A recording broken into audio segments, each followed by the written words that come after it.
in 2017, my wife got a cancer diagnosis.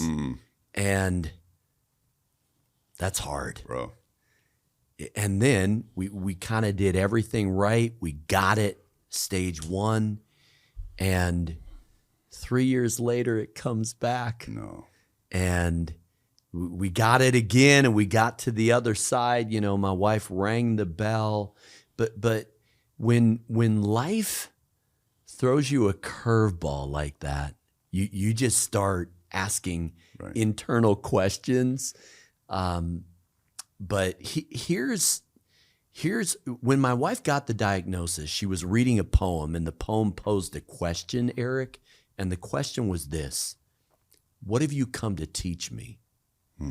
Now, that's a hard question to ask of cancer, but I think you have to approach it as, okay, in this world you will have trouble. That's a reality check. But take heart, Jesus said, I have overcome the world. So sometimes God delivers us from, sometimes God delivers us through. I mean, I pray for miracles, but sometimes what God gives me is comfort. And so we don't get to call the shots, but I think how we respond to those kind of situations. And so I think, what does that have to do with prayer? Well, I think prayer is what postures you to come into those situations and live your life in a way that God can continue to help you and encourage you and comfort you and strengthen you. And we learned some lessons during those 2 battles with cancer. I mean, one of them, joy of the Lord is your strength. In fact, this is going to sound funny, but we actually started hitting comedy clubs, Eric, because laughter doeth good like a medicine. Like part of why I bring that up is because I don't want to come across as like, my life is not textbook. No one's life is textbook.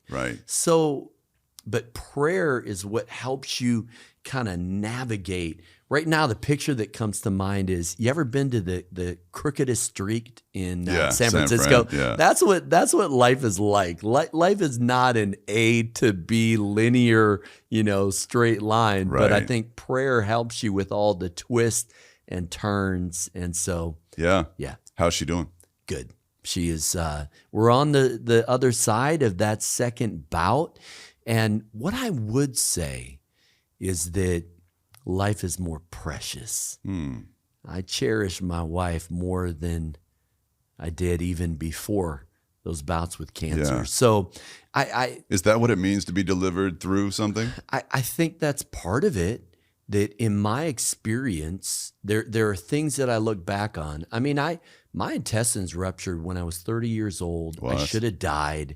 Emergency surgery, a year of just surgery and another surgery. Bro. I've got a scar. That's what church planning will do to you. You know what? I may not have a 6-pack, but I got a 2-pack. It's literally a scar down my abdomen. That's pretty. So, and my point is, like, I would never want to go through some of those things again, but I wouldn't trade them.